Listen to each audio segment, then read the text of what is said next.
이 세상에는 다 평등하게 살면 좋겠지만은 인간 사회에서 평등하게 살 수가 없는 것은 지위가 각각 다르기 때문인 것입니다. 한 집에도 아버지 지위가 있고 어머니 지위가 있고 아들, 며느리 지위가 있고 손자, 손녀의 지위가 다른 것입니다. 예를 들어 태국의 왕의 딸은 행사에 초청받아 사진을 찰칵 찍게 하고 노란 리본을 잘라주는 대가로 미화 6만 4천 달러, 우리 돈으로 8천만 원 이상을 받습니다. 예식에 참석해서 그냥 노란 리본 하나 딱 잘라주고 8천만 원 받으면 대단하지요. 그 이유는 태국 왕의 딸이라는 지위 때문인 것입니다. 제가 가서 리본 자른다고 돈 8천만 원 줄 사람 아무도 없어요. 그러나 태국 왕의 딸이라는 지위 때문에 그런 것입니다. 2006년 미 클린턴 대통령은 한 번 연설을 45분 하는 동안에 18만 달러, 한화로 약 2억 원, 다시 말하면 1분에 4천 달러, 한화로 500만 원을 받았습니다. 45분 설교에 2억 원을 받는다니, 저는 하루 종일 설교해도 2천만 원도 안 주는데 왜 그렇습니까? 클린턴 대통령은 미국의 대통령이라는 지위를 가지고 있기 때문에 그런 것입니다. 미국 대통령이 아니면은 45분을 아무리 좋은 연설을 해도 2억을 받을 수는 없습니다. 사람은 지위에 따라 대접이 달라진다고요. 그런데 예수 믿는 사람의 지위는 어떠합니까? 성도들이 자기의 지위가 하나님 앞에서 어떤 것을 알면 당당히 그에 해당하는 은혜와 복을 구하고 누릴 수가 있는 것입니다. 수많은 예수 믿는 사람들이 자기 지위가 어떤지를 모르고 지나기 때문에 큰 문제인 것입니다. 첫째로 성경은 우리를 보시고 태가 쓴 족속이라고 말한 것입니다. 우리 주부가 시장에 가서 쇼핑을 할 때 식료품도 선택을 하고 의류를 사도 선택을 하지 않습니까? 아무거나 주워 담지 않잖아요. 하나님께서 하나님의 자녀로 삼으실 때 하나님은 선택을 하십니다. 아무나 길거리 가는 사람 전부 한 천국 바구니에 다 주워 담지 않습니다. 하나님은 선택하는데 여러분 그 선택받은 사람 중에 한 사람이라고요. 성경에 보면 아브라함과 이삭과 야곱 12지파 이스라엘은 하나님이 선택했지 스스로 자문한다고 되지 않았습니다. 신명기 10장 15절을 보면 야훼께서 오직 내 조상들을 기뻐하시고 그들을 사랑하사 그들의 후손인 너를 만민 중에서 택하셨음이 오늘과 같으니라. 하나님께서 이스라엘은 택하여 주셨기 때문에 이스라엘이 된 것입니다. 우리도 여러분 만세전에 하나님이 택해 주신 것입니다. 여러분이 어머니 뱃속에 새겨나려고 꿈도 꾸기 전에 벌써 하나님 보시고 택하여 주신 것입니다. 엄청난 일이지요. 에베소 1장 4절로 7절 우리 다 같이 한번 읽어보십시다. 창세전에 그리스도 안에서 우리를 택하사 우리로 사랑 안에서 그 앞에 거룩하고 흠이 없게 하시려고 그 기쁘신 뜻대로 우리를 예정하사 예수 그리스도로 말미암아 자기의 아들들이 되게 하셨으니 이는 그가 사랑하시는 자 안에서 우리에게 거저 주시는 바 그의 은혜의 영광을 찬송하게 하려 하는 것이라. 우리는 그리스도 안에서 그의 은혜의 풍성함을 따라 그의 피로 말미암아 속량곧 죄사함을 받았느니라.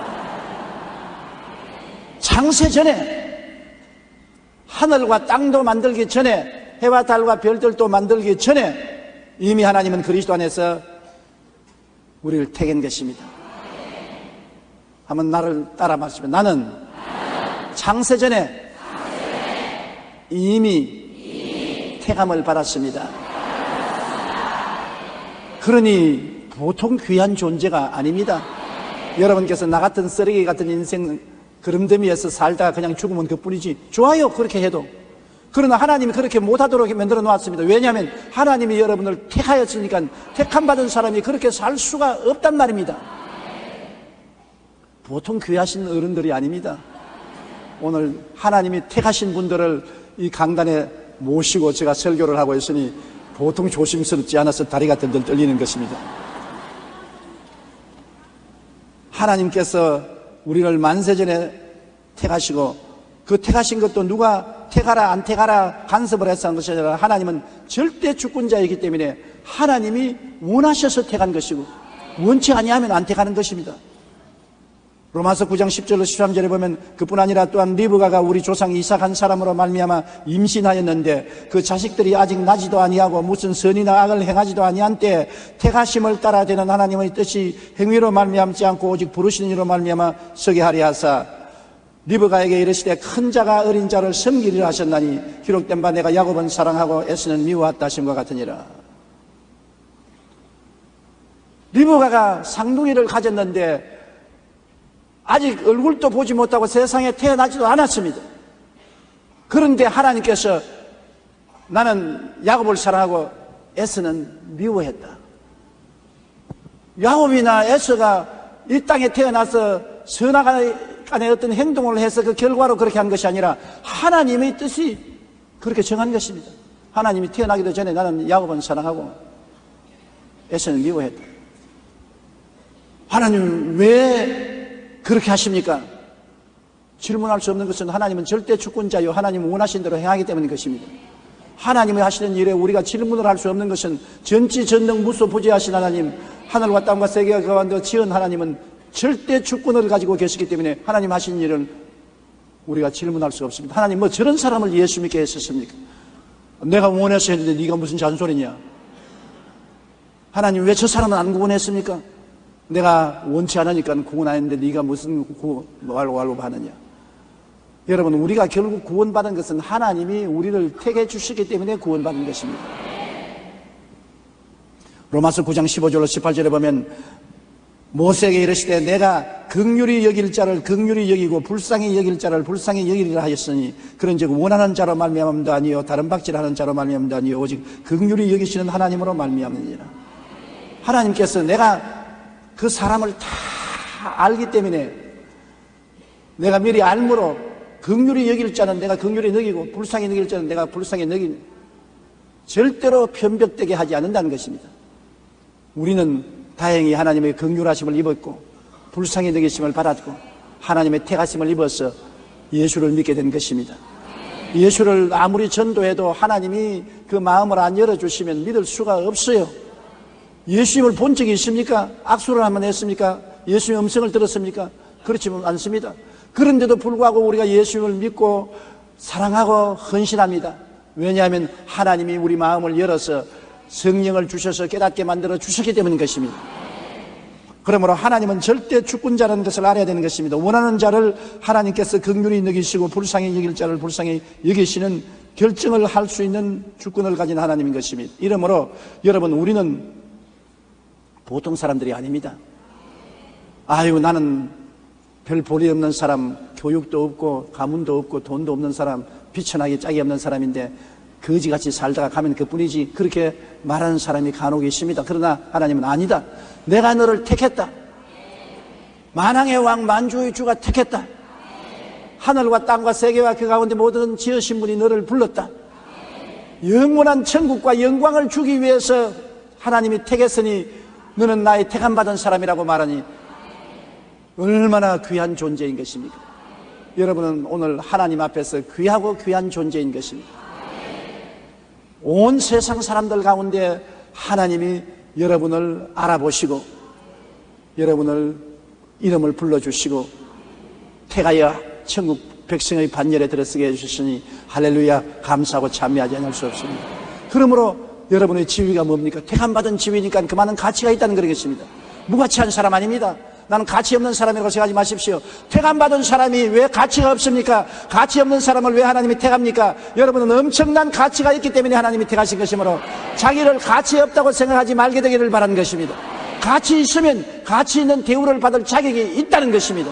여러분이 하나님께 축복을 구할 자격이 있습니다. 왜냐하면 가치가 있기 때문인 것입니다. 그렇기 때문에 하나님이 택한 것입니다. 하나님이 택하심으로 여러분은 특별한 사람이라는 레벨이 붙은 사람인 것입니다. 둘째로 여러분은 왜 가치가 있고 지위가 있냐면 왕같은 제사장으로 만들었다고 말한 것입니다. 예수님은 만왕의 왕이시며 멜기세덱의 반차를 쫓은 제사장이 된 것입니다.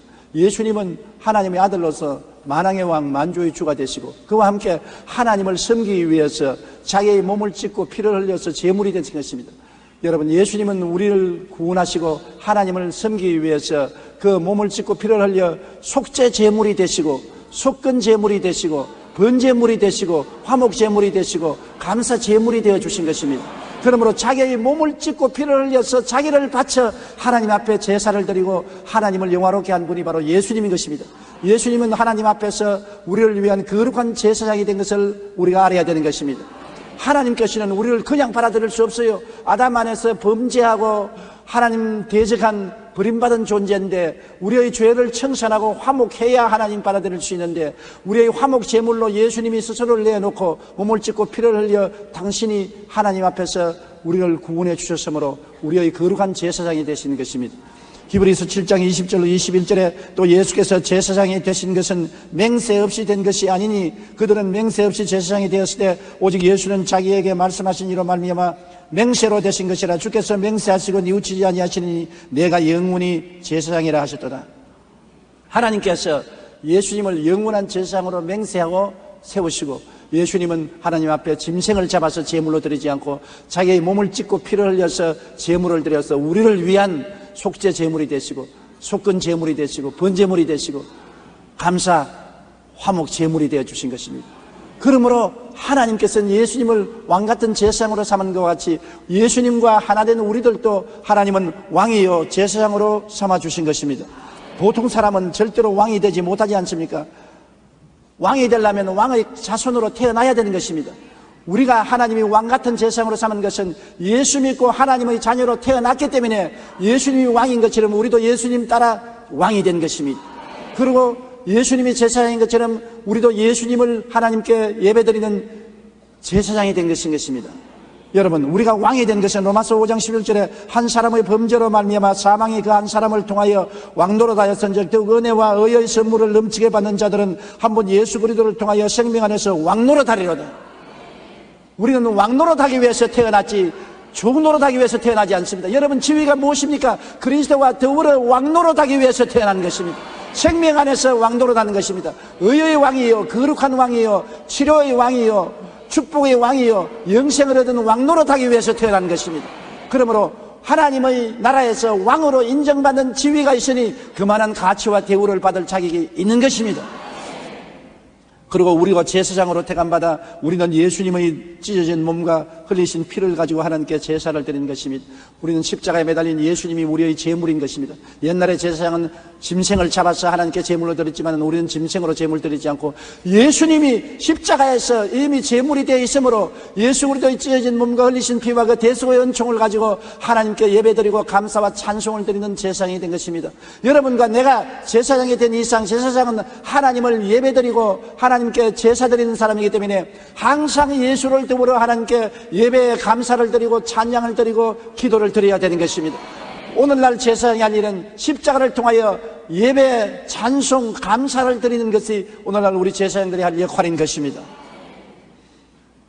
우리는 왕같은 제사장이므로 왕으로서 흑암의 권세를 다스려야 되는 것입니다. 누가복음 10장 18절로 20절에 예수께서 이르시되 사탄이 하늘로부터 번개같이 떨어지는 것을 내가 보았노라.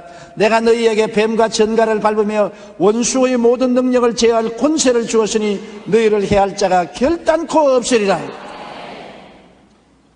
왕으로서의 대접을 받으려면 왕같이 행동을 해야 되는 것입니다. 뱀과 전갈은 원수의 세력입니다. 사탄과 귀신들을 다 짓밟고 쫓아내고 하나님 앞에서 축복과 영광을 주장할 수 있는 권세를 하나님이 허락하여 주신 것입니다. 여러분, 그러므로 마귀와 귀신들이 여러분에게 쫓겨나가야 되는 것입니다. 악한 귀신, 더러운 귀신, 거짓말하는 귀신, 방탕하는 귀신, 염려와 근심, 불안, 초조, 절망을 가져오는 귀신, 미워하는 귀신들을 예수 이름으로 쫓아내면 한 길로 왔다가 7길로 쫓겨납니다. 여러분, 그런 대접을 받아야 되는 것입니다. 여러분은 왕같은 제사장인 것입니다.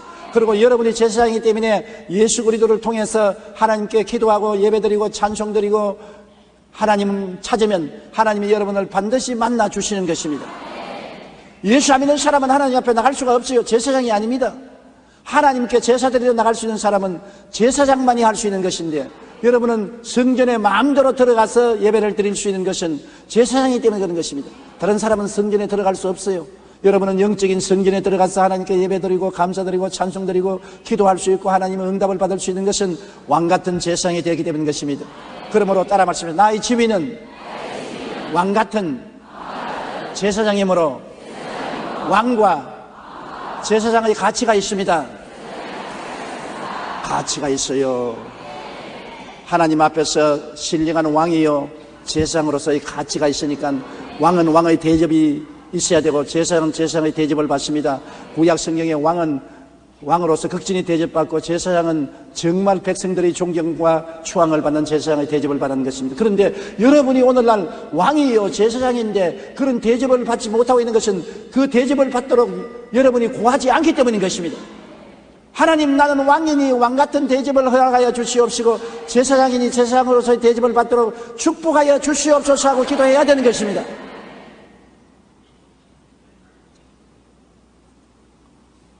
제사장은 하나님을 섬기는 직분이기 때문에 하나님이 특별히 귀하게 여기시는 것입니다. 요한계시록 1장 6절에 보면 그의 아버지 하나님을 위하여 우리를 나라와 제사장으로 삼으신 그에게 영광과 능력이 세세토록 있기를 원한다고 말한 것입니다. 제사장이기 때문에 하나님이 여러분을 특별히 귀하게 여기시고 여러분이 무상 출입하게 만들어 주시는 것입니다. 우리는 예수 그리스도 이름으로 하나님 성전 앞에 무상 출입합니다.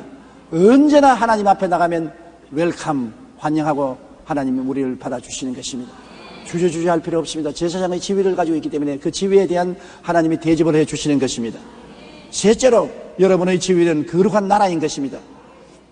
나라는 국토와 백성이 있어야 나라가 됩니다. 대한민국은 대한민국의 국토가 있고 우리 5천만의 백성이 있고 주권자가 있으니 나라가 되는 것입니다. 나라는 주권자가 있어야 되고 국토가 있어야 되고 백성이 있어야 되는데 오늘날 하나님이 우리를 거룩한 나라로 삼으신 것은 하늘나라는 하나님은 이 땅에서 어떠한 토지를 나라로 삼지 않았었습니다. 여러분이 바로 하나님의 나라입니다.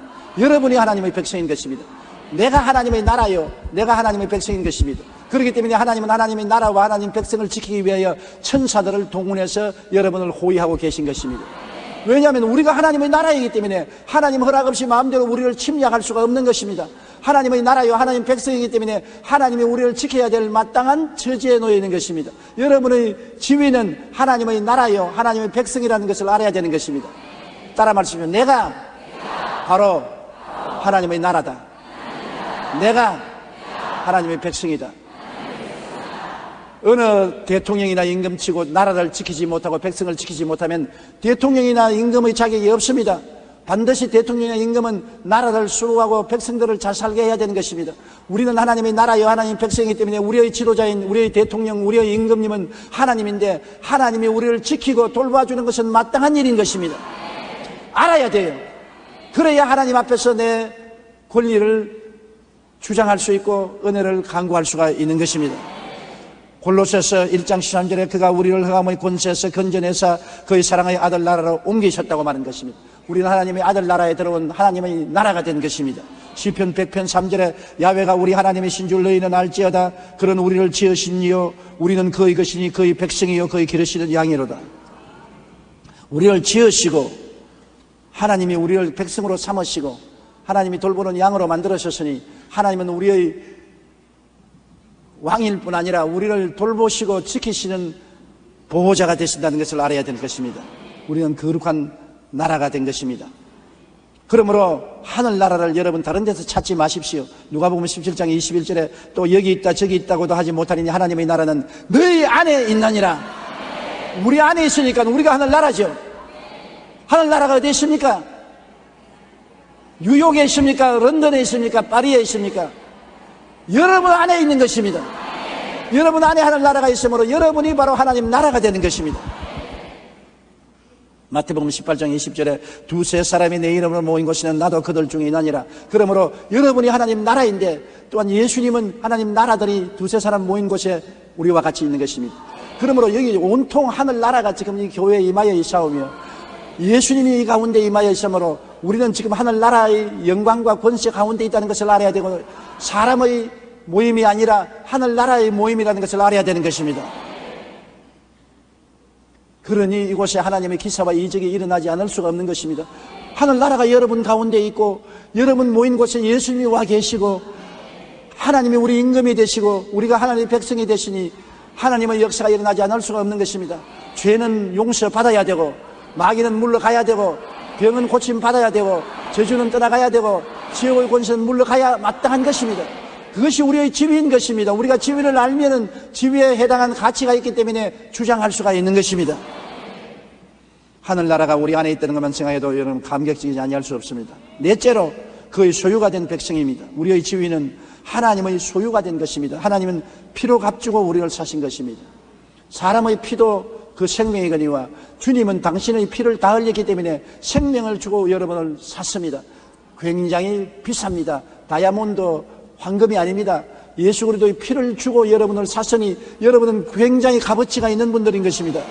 베드로전서 1장 18절로 19절에 너희가 알거니와 너희 조상이 물려준 헛된 행실에서 대속함을 받은 것은 은이나 금같이 없어질 것으로 된 것이 아니요 오직 흠없고 죄없는 어린 양 같은 그리스도의 보배로운 피로 된 것이니라.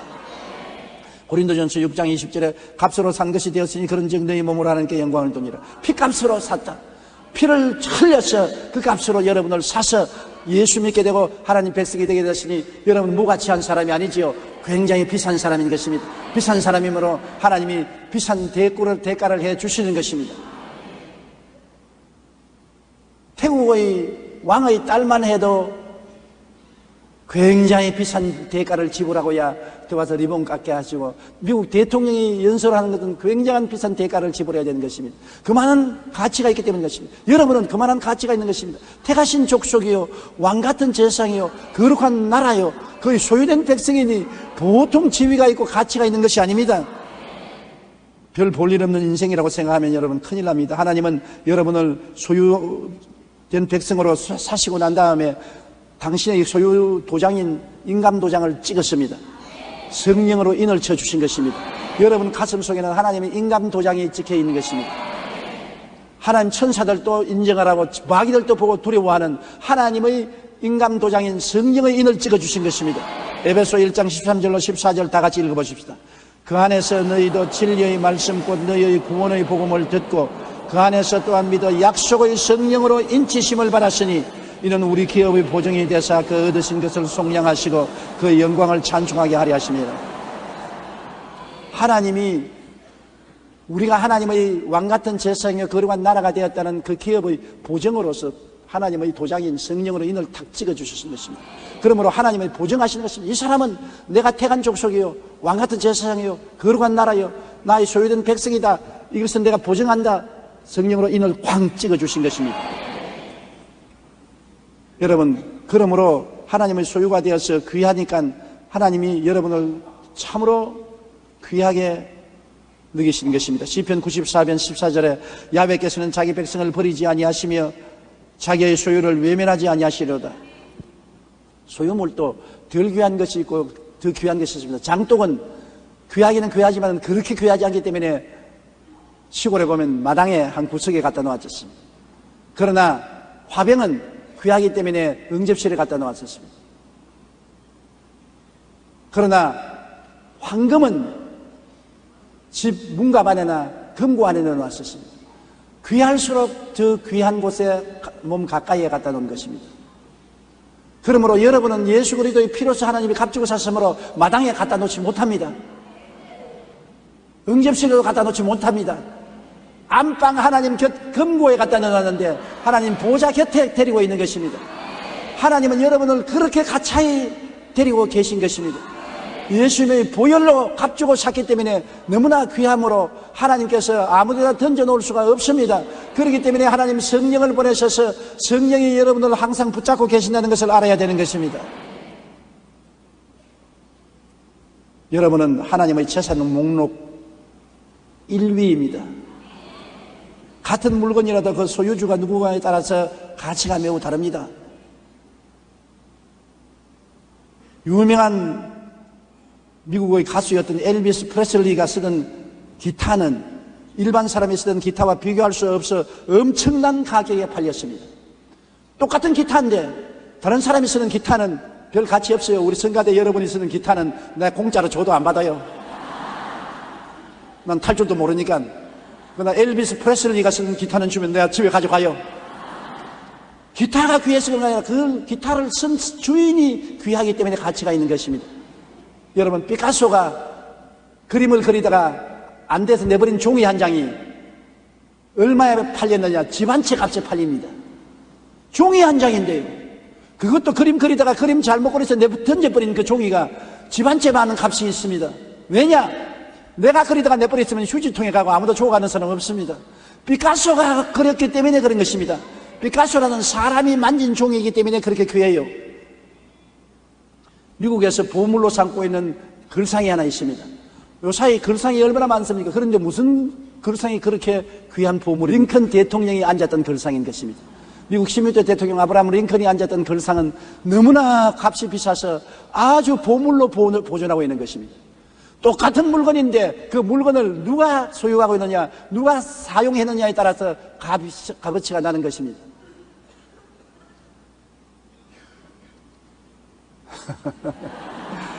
제가 아무 별 볼 일 없는 사람인데 제가 쓰던 구두나 옷은 우리 집 사람이 갖다가 나눠주면 받는 사람이 기쁘게 받는다고 자꾸 갖다 줍니다. 내 신발도 갖다 주고 옷을 갖다 주는데 사실은 내 신발, 내 옷이 가치 없지만은 여의도 순복음교회 조 목사의 옷이요 신발이라고 하니까 가치가 있어 사람들이 즐겁게 받는다는 것입니다. 제가 이렇게 구구하게 설명을 하는 이유는 왜냐하면 여러분이 왜 값어치가 있느냐? 하나님이 소유하고 있는 물건이기 때문인 것입니다. 여러분, 남편이 아내가 소유하기 때문에 가치 있는 건 아닙니다. 하나님이 소유하기 때문에 그 소유된 백성이므로 보통 가치가 있는 것이 아니에요. 길거리에 내 던져놓을 정도가 아닌 것입니다. 그런 가치 있는 자기를 무가치하다고 생각하면 정말 생각을 잘못한 것입니다. 우리 하나님의 소유된 백성은 예수님의 피로 값주고 산 하나님의 자녀, 예수님의 피의 흔적을 가진 여러분이기 때문에 와, 보통 값진 것이 아니지요. 몰라서 그렇지, 알았으면 링컨의 글상은 말도 할 수도 없고 피카소의 그림 종이는 비교할 수가 없고 엘비스 프레슬리의 기타는 비교할 수도 없는 여러분 가치 있는 존재들인 것입니다. 하나님이 그렇게 생각하고 있어요. 여러분은 그렇게 생각 안 하고 다른 사람들은 여러분을 가치 없다고 생각하지만 하나님은 여러분을 그렇게 가치 있게 생각하고 있는 것입니다. 그런 지위에 따라서 자기 가치를 알아야 되는 것입니다. 내 가치가 얼마나 나가느냐에 따라서 대우가 달라지는 것처럼 여러분의 가치는 하나님이 택한 사람의 가치를 가지고 있는 것입니다. 하나님이 택했어요. 사람의 택함을 받은 것이 아닙니다. 하나님이 예수님을 통해서 여러분을 왕이요 제사장으로 삼아준 것입니다. 특별한 대우를 받는 왕이요 제사장으로 삼아준 것입니다. 그리고 하나님이 직접 소유한 나라요 백성이 되어서 하나님의 나라, 하나님은 백성으로서 하나님의 임금이 우리를 다스리고 계신 것입니다. 우리가 없으면 하늘나라가 없으며 우리가 없으면 하나님 백성이 없는데요, 하나님이 하나님 임금으로서 우리를 돌보시기 위해서는 나라가 있고 백성이 있어야 되는데 여러분이 바로 그 나라요 그 백성인 것이므로 보통 귀하지 않지요.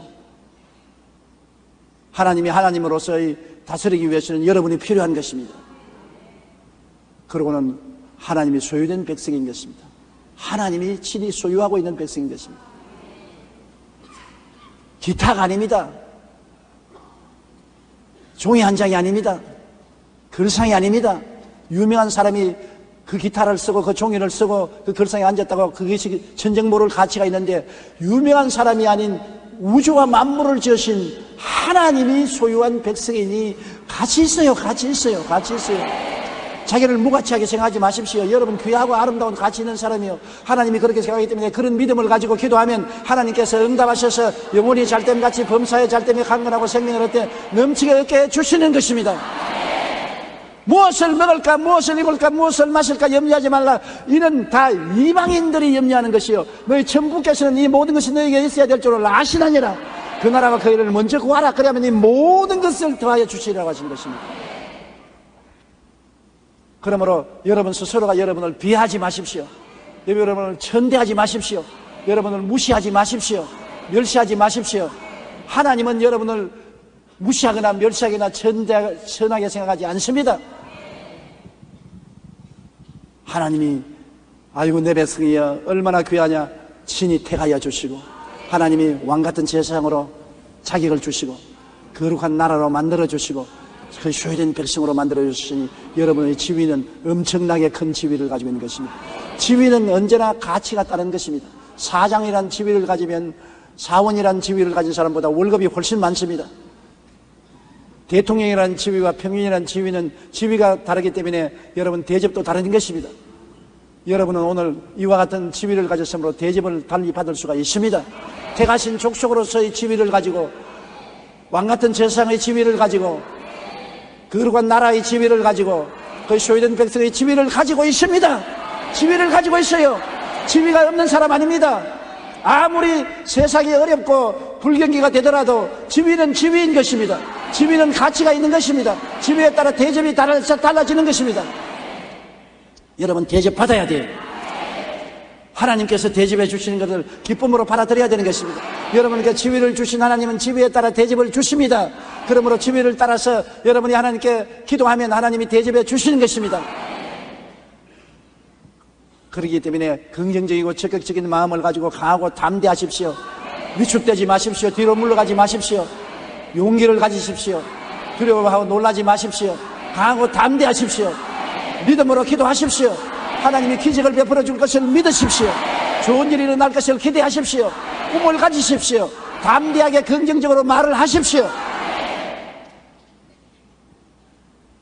오늘 사람들이 너무나 자기를 비하하기 때문에 하나님께서 탄식하시는 것입니다. 하나님 앞에 선물로 받은 지위이니 감사 감격하고 겸손하나 그 지위에 따른 축복을 깨닫고 꿈꾸고 믿고 긍정적으로 시인하며 받고 살아야만 합니다. 그래야 여러분도 예수 믿는 보람이 있고 하나님도 여러분을 향해서 기뻐하고 즐거워하게 되시는 것입니다. 우리 고개 숙여 기도드리겠습니다. 사랑이 많으신 우리 아버지 하나님, 많은 사람들이 그리스도 안에는 자기의 가치를 모르고 있습니다. 얼마나 귀하고 귀한 지위를 가지고 있고 그 지위를 따른 가치가 얼마나 크다는 것을 알지 못하고 있기 때문에 가치를 따른 대접을 못 받고 있습니다. 하나님 아버지여, 깨닫게 하여 주시옵소서. 깨닫지 못하면 멸망하는 짐승과 같다고 말했었습니다. 깨닫게 하여 주시옵소서. 자기의 지위를 깨닫고 지위에 따른 가치를 깨달아 알아서 강하고 담대하고 용감하게 기도하게 도와주시옵소서. 예수님 이름으로 기도드립니다. 아멘. 노르웨이의 한 통계학자 조사에 의하면 지난 5,560년 동안 지구상에 14,530번의 크고 작은 전쟁이 일어났다고 말했습니다. 이것을 계산하면 1년에 평균 2.6번 전쟁이 일어난 것입니다. 이러한 전쟁을 위해 소비되는 돈은 연간 5,500억 달러로 우리나라 돈으로는 약 600조 원이 되는 것입니다. 한편 오늘날 이 땅에서 기아로 죽어가는 사람이 하루에 3만 5천 명이나 됩니다. 인류의 문화사는 전쟁사와 같은 것입니다. 이 지구상에는 언제나 어느 곳이나 항상 전쟁과 살육이 자행되고 있습니다. 이 전쟁과 살육의 배후에는 미움과 원한이 있고 미움과 원한의 배후에는 반드시 마귀가 있습니다. 어떤 위대한 주의와 철학도 그 내용에 미움이 들어있으면 그것은 마귀에게서 나온 것입니다. 하나님께로서 오는 것이 절대로 아닙니다. 하나님은 우리에게 용서와 화해와 사랑을 주시기를 원하시는 것입니다. 마귀가 아담과 하와를 하나님과 원수되게 만들었습니다. 하와를 꾀해서 선악과를 따먹게 함으로 하나님의 말씀을 거역하고 반역해서 남편 아담과 함께 에덴에서 쫓겨났습니다. 반역자가 된 것입니다. 그때로부터 하나님과 사람은 원수가 되어 살았던 것입니다. 그래서 마귀는 자기의 뜻을 이루고 기뻐하고 있습니다.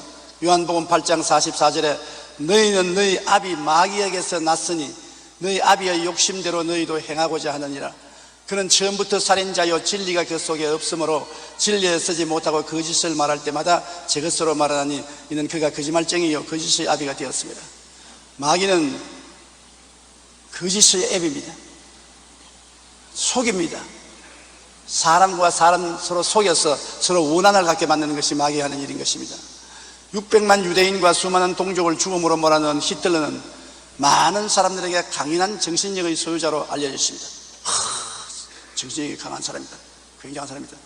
그러나 그 자신의 고백에 따르면 그는 평생 귓가에서 조용하게 소곤거리는 소리를 따라 행동했다고 합니다. 히틀러는 마귀가 그의 귓전에서 속삭이는 소리를 듣고 그처럼 잔인한 일을 했던 것입니다. 나치 전쟁 기록에는 히틀러의 전용 비행기를 조종하던 조종사의 고백이 기록되어 있는데 그는 이렇게 말했습니다. 히틀러가 가끔 전용 비행기를 타고 가다가 광분을 일으키면 완전히 정신을 잃고 고함을 치고 발부둥을 치고 카페탈을 손으로 끌고 있는 것을 다 때려 부수고 했습니다. 그러고 난 다음 마귀에 의해서 예언을 했습니다. 히틀러가 그처럼 많은 사람을 죽였던 것은 이처럼 그 배후에 조직질하고 죽이고 멸망시키는 마귀의 조정을 받았기 때문인 것입니다. 미움과 파괴의 배후에는 마귀가 있다는 사실을 알아야 되는 것입니다. 우리 개인의 마음속에 있는 조그마한 미움과 저주도 마귀에서 나오는 것입니다. 우리는 하나님과 인간 사이, 인간과 인간 사이에 미움과 원수가 되게 하는 것은 결코 사람의 행위도 아니요 하나님의 행위도 아니요 사탄의 행위인 것입니다. 유리를 도둑질하고 죽이고 멸망시키는 마귀의 행동인 것입니다. 하나님은 예수님의 십자가로 이 미움과 원수됨을 철폐하시고 화해와 사랑을 가져오셨습니다. 하나님이 2000년 전에 그 아들 예수님을 세상에 보내셔서 모든 죄악을 대신 담당하여 하나님 앞에 짊어지고 몸짓고 피 흘려 죽으심으로 죄를 사하고 하나님과 인간 사이에 화목을 가져왔습니다. 한 손으로 하나님 손잡고 한 손으로 사람을 손잡고 십자가에서 화목을 시켜준 것입니다. 이제는 죄를 지었음에도 불구하고 못났음에도 불구하고 버림을 받아야 마땅함에도 불구하고 죄 지은 그대로 못난 그대로 빈손 그대로 천부여 의지없어 손들고 옵니다 하고 나오기만 하면 하나님은 예수 그리스도의 이름과 보혈을 통하여 손을 내밀어 여러분 악수해 주시는 것입니다. 화목되는 것입니다. 골로새서 1장 20절로 22절에 그의 십자가의 피로 화평을 이루사 만물 곧 땅에 있는 것들이나 하늘에 있는 것들이 그로 말미암아 자기와 화목되기를 기뻐하심이라. 전에 악한 행실로 멀리 떠나 마음으로 원수가 되었던 너희들 이제는 그의 육체의 죽음으로 말미암아 화목하게 하사 너희를 거룩하고 흠없고 책망할 것이 없는 자로 그 앞에 세우고자 하셨습니다. 우리가 옛날에는 하나님과 우리가 원수가 되어 있었습니다.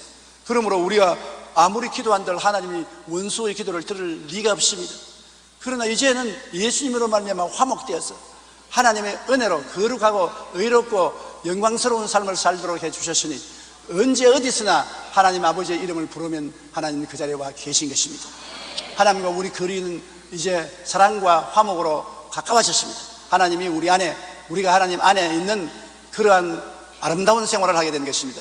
성경에 나오는 하나님의 사람들은 모두 다 용서의 사람들이었습니다. 스데반은 자기를 돌로 쳐 죽이는 사람들을 향해 무릎을 꿇고 기도하며 하나님 저들을 용서하여 주십시오 그렇게 기도했는 것입니다. 요셉은 자기를 애굽으로 팔아서 종살이를 하게 하고 온갖 고초를 당하게 한 그 형들을 나중에 애굽에서 만났을 때 당신들이 나를 이곳에 팔았다고 해서 근심하지 마소서, 한탄하지 마소서, 하나님이 생명을 구원하시려고 나를 당신들보다 먼저 보내셨나이다. 오히려 형들을 위로하고 용서의 말을 하는 것입니다. 다윗은 자기를 집요하게 죽이려고 했던 사울왕을 용서했고 아버지의 보좌를 창탈하고자 반란을 일으켰던 압살롬 아들을 용서했으며 반란을 피해 도망가는 다윗에게 돌을 던지며 저주하던 시므이도 돌아와서 다시 정권을 회복했을 때 용서해 주는 것입니다. 예수님은 인류의 죄를 대신하여 십자가에 못 박여 고난당하시면서 주님을 멸시하고 저주하며 비웃는 무리들을 향해서 십자가에서 뭐라고 말했습니까? 야 이놈들아 두고 보자. 내가 만왕의 만주의 주로 올 때는 너희 머리털을 다 뽑아 놓을 테니까. 그렇게 말했습니까? 아닙니다. 그를 향해서 머리를 흔들고 침을 빼앗고 욕을 하는 무리를 향해서 주님은 아버지여 저들의 죄를 사하여 주옵소서. 저들은 자기들이 하는 것을 알지 못하나이다며 용서의 기도를 했습니다. 저들은 누구를 십자가에 못 박았는지 모르고 있습니다. 하나님의 아들을 십자가에 못 박은 것을 모르고 있습니다. 저들이 손가락질하고 욕하는 그분이 바로 장차 만왕의 왕 만만주의 주가 되어서 심판할 것을 알지 못합니다. 용서하여 주시옵소서. 주님은 오히려 용서의 기도를 하는 것입니다. 사랑이 무한하신 하나님은 그 외아들 예수님의 십자가로 마귀가 이 땅에 심어놓은 미움과 원수됨을 가는 곳마다 철폐하시고 화해와 사랑을 가져오시는 역사를 성령의 능력으로 행하고 계신 것입니다. 여러분, 미움과 복수심은 무서운 파괴의 바이러스입니다. 요사이 특별한 독감으로 말미암아 많은 사람들이 걱정을 하고 있는데 그 바이러스는 아무것도 아닙니다. 미움과 복수의 바이러스는 엄청난 파괴력을 가져오는 것입니다. 자기의 심신을 파괴합니다. 잠언서 14장 30절에 평온한 마음은 육신의 생명이나 시기는 뼈를 썩게 한다. 시기를 하고 있으면 자기 뼈가 썩는다는 것입니다. 뼈가 썩는데 살아안 녹을 수가 있습니까? 잠언서 12장 16절에 미련한 자는 당장 분노를 나타내거니와 슬기로운 자는 수욕을 참느니라. 차라리 수욕을 담고 참는 것이 낫지 분노를 하면 자기에게 엄청난 타격이 있다고 하는 것입니다. 어느 국민학교 여교장 선생님이 관절염으로 심히 고생을 하는데 아무리 병원에 가서 치료를 받아도 치료가 되지 않습니다. 목사님을 청해서 기도를 받는데 목사님이 언제부터 이 관절염이 이렇게 생겼습니까? 우리 남편하고 이혼을 하고 난 다음부터 관절염이 생겼습니다. 이혼을 한 지 얼마나 됩니까? 10년이 됩니다. 그런데도 매일같이 오늘 남편을 생각하고 욕을 합니까? 그럽니다. 10년 전에 이혼했는데 왜 지금까지 그 남편과 같이 살면서 욕을 합니까? 법적으로 이혼했으면 마음속으로도 떠나보내세요. 그리고 욕하지 말고 축복하십시오. 당신이 욕하고 미워하고 저주하는 것이 전부 당신 관절염이 되어가지고서 이렇게 고통을 당하는 것입니다. 오늘 이 시간에 회개하고 하나님 앞에 당신 남편을 맡기고 마음속에 떠나보내십시오. 그래서 통회하고 자복하고 기도하고 저 남편 보고 빠이빠이 했습니다. 법적으로는 10년 전에 빠이빠이 했는데 마음으로는 10년 후에야 빠이빠이 했습니다. 그러자 그때부터 관절염이 낫기 시작하여 깨끗하게 되어버리고 마는 것입니다. 여러분, 마음의 복수심과 미움은 자기의 심신을 먼저 파괴합니다. 너 왜 원수를 용서하라 그러냐? 내 때문에 용서하는 것입니다. 원수를 미워하고 있으면 내가 죽는 것이니까, 내가 고통스럽고 내가 괴로우니까 용서해서 내 마음에서 쫓아내야 돼. 그걸 미워하면 내 마음속에 원수를 모셔들어가지고서 얼마나 고통을 당하는지 모르는 것입니다. 그러므로 우리는 미움과 복수심을 쫓아내버려야 됩니다. 미움과 복수심은 이웃과의 관계를 형편없이 훼손시키는 것입니다. 잠언서 10장 12절에 미움은 다툼을 일으켜도 사랑은 모든 허물을 가리느니라. 미움은 온갖 결점을 다 드러내고 온갖 흉을 다 보고 무서운 다툼을 가져오는 것입니다. 그러나 사랑은 잘못한 것을 다 덮어주고 감추어주고 위로해주고 격려해주어서 하나가 되게 하는 것입니다. 시편 37편 8절에 분을 거치고 노를 버리며 불평하지 말라. 오히려 악을 만들 뿐이라. 분을 거치고 노를 거쳐라. 분과 노를 가지고 있으면 악만 나오는 것이지 좋은 것은 안 나온다는 것입니다. 그리고 우리가 마음의 미움과 분노를 가지고 있으면 우리 삶 전체의 바퀴를 불태웁니다. 사는 생활 전부를 지옥불로 태우는 것입니다. 자나 깨나 먹으나 마시나 일하나 지옥불에 불타는 고통을 당하는 것입니다. 야고보서 3장 14절로 16절에 너희 마음속에 독한 시기와 다툼이 있으면 자랑하지 말라. 진리를 거슬려 거짓말하지 말라. 이러한 지혜는 위로부터 내려온 것이 아니요 땅 위의 것이요 정욕의 것이요 귀신의 것이니 시기와 다툼이 있는 곳에는 혼란과 모든 악한 일이 있습니다.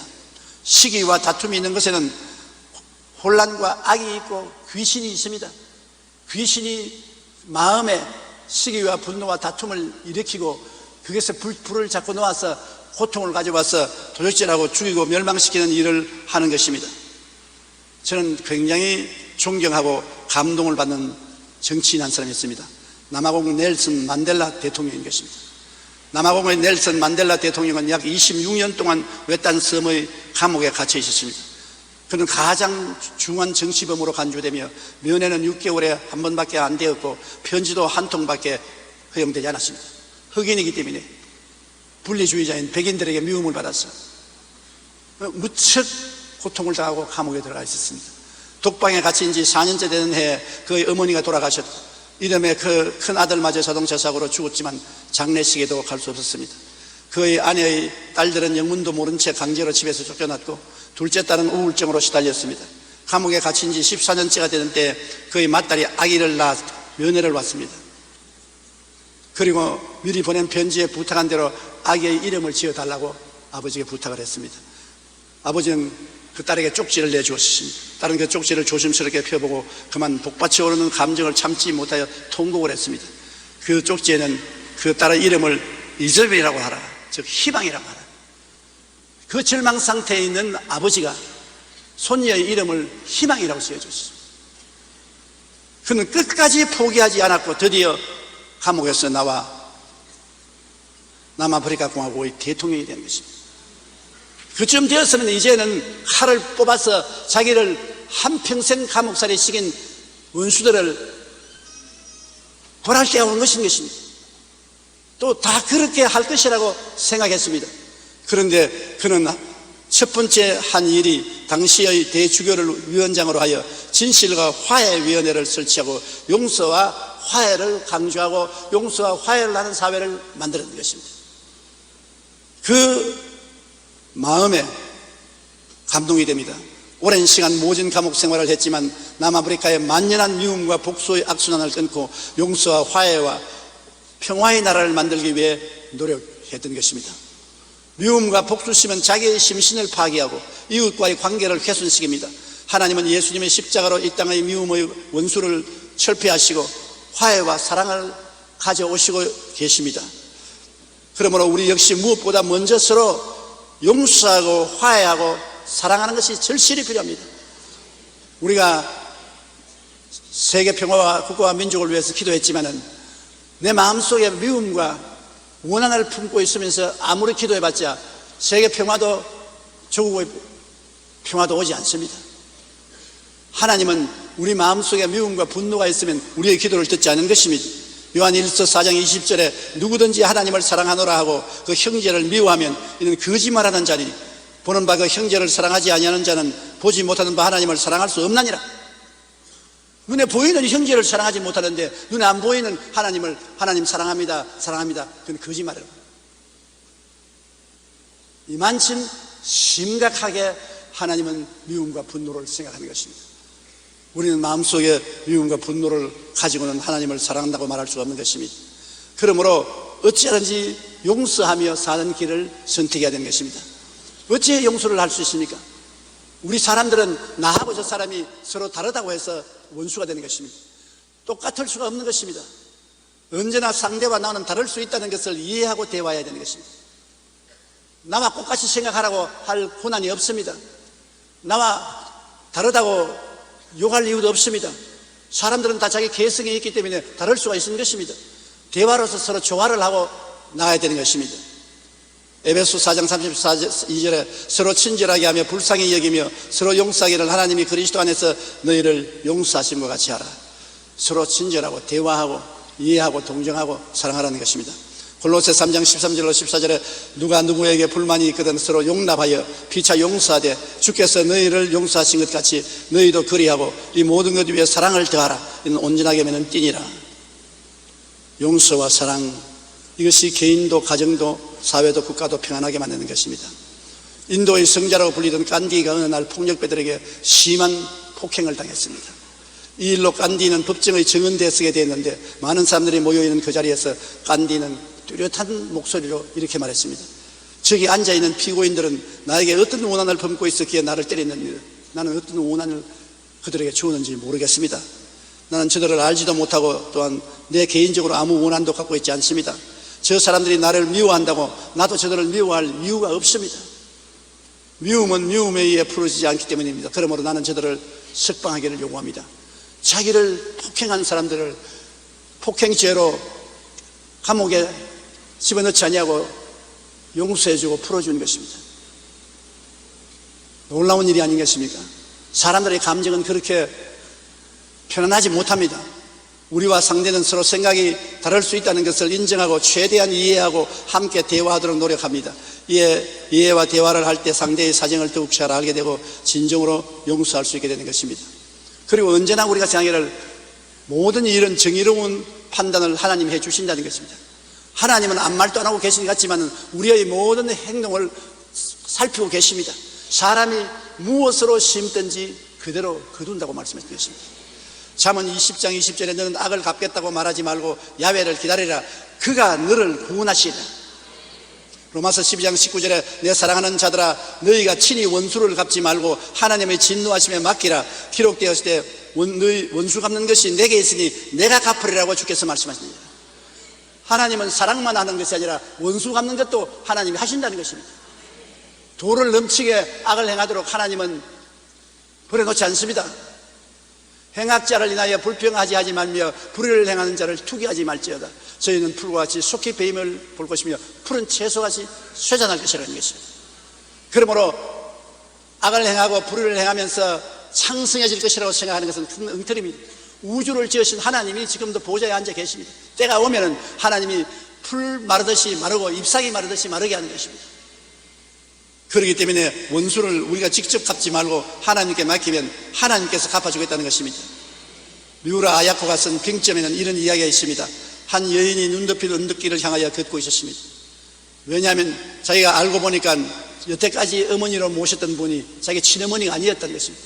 친어머니가 버린 자기를 주워서 거두어 주어서 자라게 했던 것입니다. 그걸 알자 너무 마음의 충격을 받고 마음의 고통을 당하다가 살 필요가 없다고 생각하고 자살하려고 산길을 걸어 올라가는데 눈이 많이 와서 미끄러운데 조심스럽게 일직선으로 산 위에 올라가서 내려다보니까 자기 발걸음이 비틀비틀 하거든요.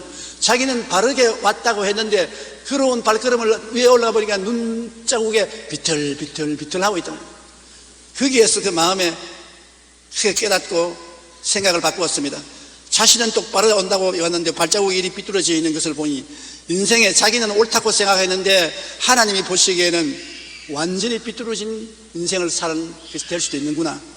그러므로 내가 우리 친어머니를 미워하고 원망을 하고 자살을 하라는 것은 친어머니의 입장을 생각하지 아니하고 얼마나 답답해야 자기 딸을 낳아서 기르지 않고 버리겠느냐. 그것도 생각을 해야 될 것인데 그런 생각을 못한 자기가 잘못을 알고 자살을 포기하고 내려왔다는 이야기를 적은 것입니다. 우리는 모두 아담의 후손이므로 죄인 아닌 사람이었습니다. 죄를 짓지 않은 의인은 없습니다. 모든 사람이 죄를 지었음에 하나님의 영광에 이르지 못합니다. 내만 의인이고 저 사람만 죄인이라고 생각하지 마십시오. 내가 저 사람을 죄인이라고 말할 때 나도 하나님 보시기에는 죄인일 수가 있습니다. 우리 모두 다 죄인입니다. 누구나 알게 모르게 죄를 지었으며 또한 회개하며 살고 있는 것입니다. 용서하고 사는 길이 친히 원수를 갚으려고 하지 않고 모든 판단을 하나님께 맡기는 길이 되는 것입니다. 그러므로 우리는 용서와 화해를 앞세워야 되는 것입니다. 독일 아우슈비츠의 참담한 수용소에서 생존한 유대인 디무르는 전쟁이 끝나고 1961년에 예루살렘에서 열린 전범재판 증인으로 소환되었습니다. 재판관은 디무르에게 히틀러의 참모였던 아돌프 아이만을 가리키면서 저 사람을 똑똑히 보십시오. 저 사람이 아이만인 것을 맞습니까? 하고 물었습니다. 아이만은 수백만 유대인을 죽인 사람입니다. 엄청난 악한 사람이었습니다. 재판관의 말에 디무르는 한참 그를 바라보다가 그건 졸도해버리고 마는 것입니다. 한참 후에 깨어나서 사람들이 쓰러진 이유를 물었습니다. 과거에 악몽이 되살아나서 그랬습니까? 아닙니다. 그러면 정오심 때문에 마음속의 분노를 이기지 못해 쓰러진 것입니까? 그것도 아닙니다. 그럼 왜 쓰러졌습니까? 이때 디무르는 사람들을 바라보며 천천히 말했습니다. 제가 그 사람을 봤을 때 그 사람이 너무나 순진하고 평범한 사람이 보였기 때문에 기절을 했습니다. 그 많은 사람을 그 무참하게 죽인 사람이 재판관 앞에 서서 정은대에 서서 보니까 너무나 순진하고 평범한 사람이 보통 사람으로 보였기 때문에 자기 눈을 의심하고 기절을 한 것입니다.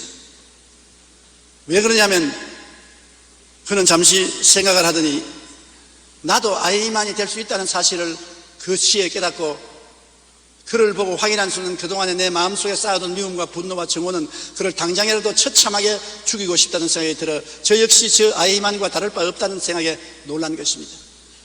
나는 저보다 낫다고 생각했는데 내가 그를 그 자리에 만나니까 당장 그를 처참하게 죽이고 싶은 생각이 내 마음에 불꽃같이 올라온 거 보니까 나도 아이만 자리에 있었으면 같은 일을 했겠다. 그 생각에 너무 놀라서 쓰러졌다는 것입니다.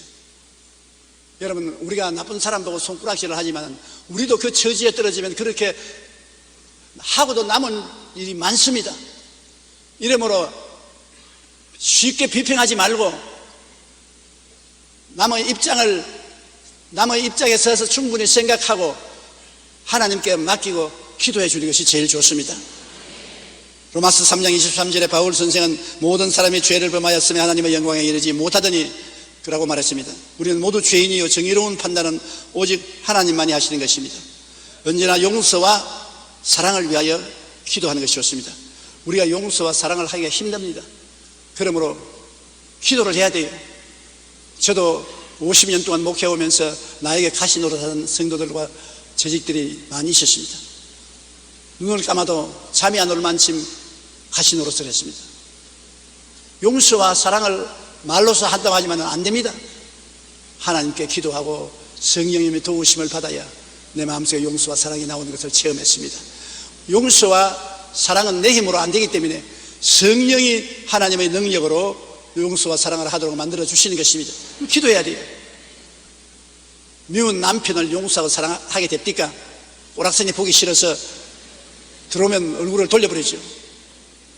마음에 안 드는 너무 바가지 끓는 마누라 쉽게 용서가 돼요? 안 되죠. 그러면 어떻게 합니까?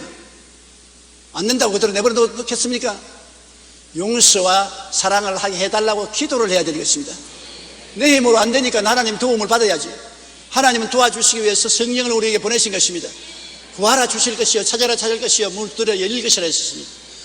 너희가 없는 것은 구하지 아니함이라고 말하는 것입니다. 하나님께 진실한 마음으로 구하면 우리 사람이 생각할 수 없는 초인적인 능력을 주시는 것입니다. 마태복음 6장 12절로 15절에 우리가 우리에게 죄 지은 자를 사하여 준 것 같이 우리 죄를 사하여 주옵시고 너희가 사람의 잘못을 용서하면 너희 하늘에 계신 아버지께서도 너희 잘못을 용서하시려니와 너희가 사람의 잘못을 용서하지 아니하면 너희 아버지께서도 너희 잘못을 용서하지 아니하시리라. 굉장히 엄중합니다. 우리는 십자가에서 용서해 달라고 기도하면서 우리의 죄 지은 자를 용서 안 하고 앙심을 품고 있으면 하나님은 십자가의 보혈의 역사를 일어나게 안 해준다는 것입니다. 내가 하나님 아버지께로부터 용서받은 것처럼 나도 이웃을 용서해야 된다는 것입니다. 원수 갚는 것이 하나님께 있으니 하나님이 갚지 내가 갚아서는 안 되는 것입니다. 마태복음 18장 22절로 22절에 그때 베드로가 나와 이르되 주여 형제가 내게 죄를 범하면 몇 번이나 용서하여 주리까 7번까지 하오리까. 큰 맘 먹었습니다. 형제가 내게 죄를 지으면 7번까지 용서하면 되겠지요. 그거 베드로 나보다 훌륭합니다. 난 7번까지 용서하기가 참 힘들어요. 그런데 이만하면 충분히 용서했겠지 그렇게 생각했는데 예수께서 이르시되 내게 이르노니 7번뿐 아니라 7번을 70번까지 고백해서라도 용서하라. 베드로는 7번 용서해야 된다. 예수님은 7, 49, 490번이라도 용서하는 것입니다. 한없이 용서하는 거예요. 사람으로서는 안 되죠. 나는 믿음이 약할 때 이 성경 구절을 읽으면 굉장히 싫었습니다. 지어버리고 싶었어요. 왜 이런 말을 여기 기록해 놓으셨는가? 하나님은 우리보다 지혜롭고 하나님은 우리보다 모든 것을 잘 아신 하나님, 우리에게 유익되고 필요하기 때문에 주신 말씀인 것입니다. 그러므로 아예 원한을 품고 살지 말라는 것입니다. 미국의 시인 월드 휘트만은 말년에 여러 가지 질병으로 불행한 나날을 보내고 있었습니다. 그러던 어느 날 의사가 그에게 이렇게 말했습니다. 저는 의사가 된 지 30년이 되었습니다. 그동안 수많은 환자에게 처방을 해왔지만 아픈 사람에게 가장 좋은 처방은 사랑이라는 것을 알게 되었습니다. 이 말을 들은 휘트만은 크게 공감하면서 그런데 그 사랑이라는 약이 듣지 않으면 어떻게 하지요? 그러니까 의사가 웃으면서 한 봉지로 처방해서 안 나오면 2봉지, 3봉지 많이 처방을 해야지요. 한 번 사랑해서 안 되거들랑 2번, 3번, 4번 사랑하라는 것입니다. 의사는 그를 보고 웃으며 그땐 처방약을 2배로 늘리지 되지요 라고 말했습니다. 우리가 용서와 사랑을 해도 어떤 효과가 나타나지 않을 때 포기할 것이 아니라 오히려 용서와 사랑이란 처방약을 2배로 늘려야 하고 3배로 늘려야 하는 것입니다. 용서와 사랑을 하기 위해서 믿음을 가지고 기도해서 하나님 더 용서하고 더 사랑하고 더 용서하고 더 사랑하게 해주시옵소서. 그렇게 간구해야 되는 것입니다.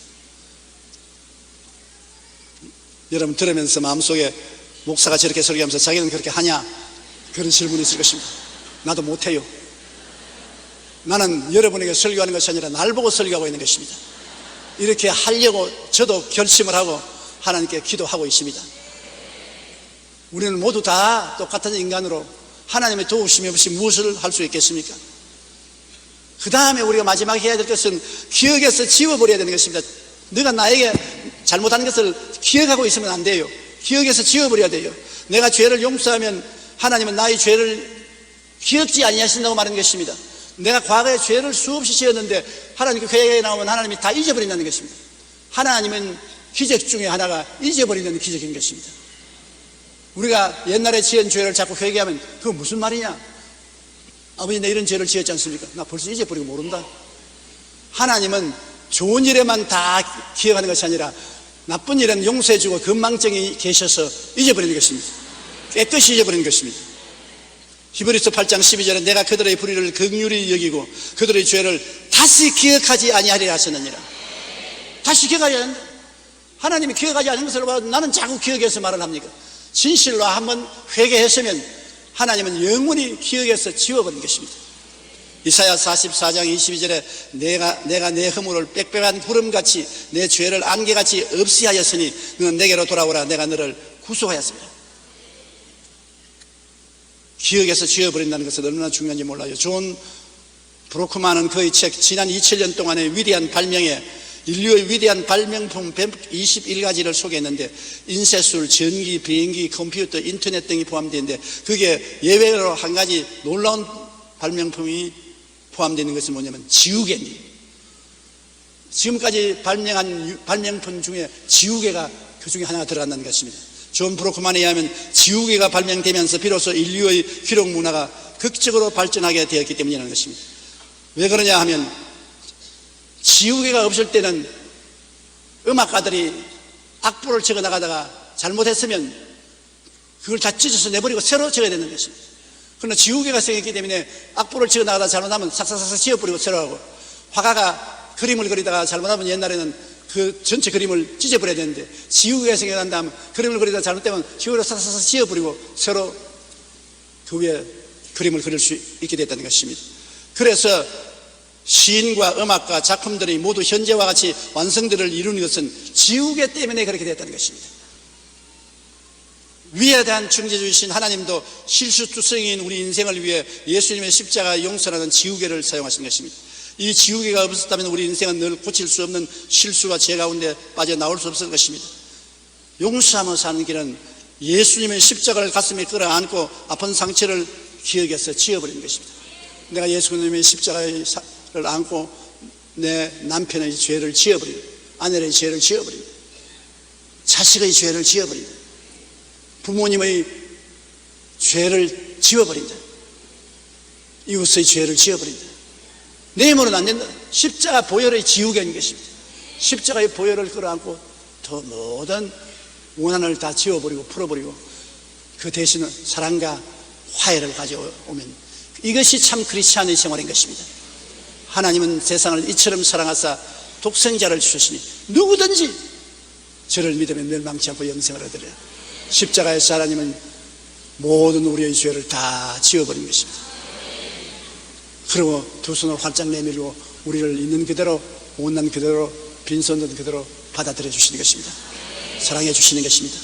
이러한 하나님의 관대한 용서와 사랑과 화해가 아니면 우리는 하루도 하나님 앞에 설 수 없는 것입니다. 지금도 이 자리에서 기도할 수 없습니다. 그러나 하나님은 지금도 큰 기쁨을 가지고 활짝 가슴을 열고 여러분에게 손을 내밀면서 내 품에 안겨라. 내게 의지하라. 믿고 구하라. 내가 너와 함께 살아주마. 그렇게 말씀하고 계시는 것입니다. 여러분, 이 하나님을 우리가 정말 사랑하고 의지하고 하나님 뜻대로 살아야 되겠습니다. 제3자에 대해서 이야기하기는 쉽습니다. 그러나 당사자가 되면 정말로 힘이 듭니다. 원한의 바이러스를 용서로서 죽이고 마음의 평화와 행복을 갖는 것이 이 세상에 사는 지혜로운 길인 것입니다. 우리 머릿속에 기도드리겠습니다. 사랑이 많으신 우리 아버지 하나님, 이 세상에 너무나 미움과 원한이 많습니다. 우리의 마음속에 미움과 원한이 사라질 때가 없습니다. 하나님은 그 마음속에 계신 미움과 원한을 예수 그리스도의 피로서 다 지워버리셨습니다. 아버지여, 우리도 예수 그리스도를 구주로 모시고 십자가를 끌어안고 모든 원한과 미움을 다 지워버리게 도와주시옵시고 용서와 화해와 사랑을 가져오게 도와주시옵소서. 하나님이 우리 과거를 다 기억하신다면 우리가 어떻게 하나님 앞에 설 수 있겠습니까? 우리가 우리 이웃의 과거를 다 생각하고 그걸 가지고서 비평한다면 어떻게 친해질 수가 있겠습니까? 사랑과 화해와 은혜를 주시는 하나님 아버지, 우리를 도와주셔서 성령의 능력으로 사랑과 화해를 가져오게 도와주시옵소서. 예수님 이름으로 기도. 저는 여러분과 더불어 그 사람과 속사람이라는 제목으로 말씀을 나누겠습니다. 하나님께서 아담을 지었었을 때 그 속사람, 즉 영의 사람이 하나님의 형상과 모양으로 지음을 받았습니다. 어떤 사람이 말하기를 사람이 하나님의 형상과 모양을 따라 지음 받았으면 왜 사람은 남자도 있고 여자도 있고 다르지 않느냐? 남자와 여자라는 것은 그 사람의 모습이고 속 영혼이 하나님의 형상과 모양대로 지음을 받은 것입니다. 성경에는 하나님은 영이시라 그렇게 말씀하고 있습니다. 인간도 영으로 지음을 받아 육신 즉 그 사람을 옷 입고 살게 하셨습니다. 그러나 아담이 하나님께 범죄할 때 죄값으로 영의 사람 즉 속 사람이 죽고 아담은 육신의 사람 즉 그 사람이 되고 말은 것입니다. 첫째로 타락한 인간은 영적으로 죽은 인간인 것입니다. 죽었다는 것은 없어지는 것이 아니요 교통이 끊어진 것을 말합니다. 대화가 없으면 헤어질 수밖에 없지요. 저희 아버님이 얼마 전 94살로 천국에 가셨습니다. 평소에 아버님은 말씀을 좋아하셔서 어릴 때부터 우리에게 많은 말씀을 해주셨습니다. 그런데 아버님이 세상을 떠시고 난 다음에 누구 계시는데 무슨 말을 해도 대화가 없으십니다. 불러도 대답하지 않습니다. 만져도 대답하지 않습니다. 그것은 죽은다는 것은 서로 교통이 끊어진다는 것을 말하지 없어지는 것은 아닙니다. 영혼이 떠나면 육신은 죽은 몸이기 때문에 대화가 없어지는 것입니다.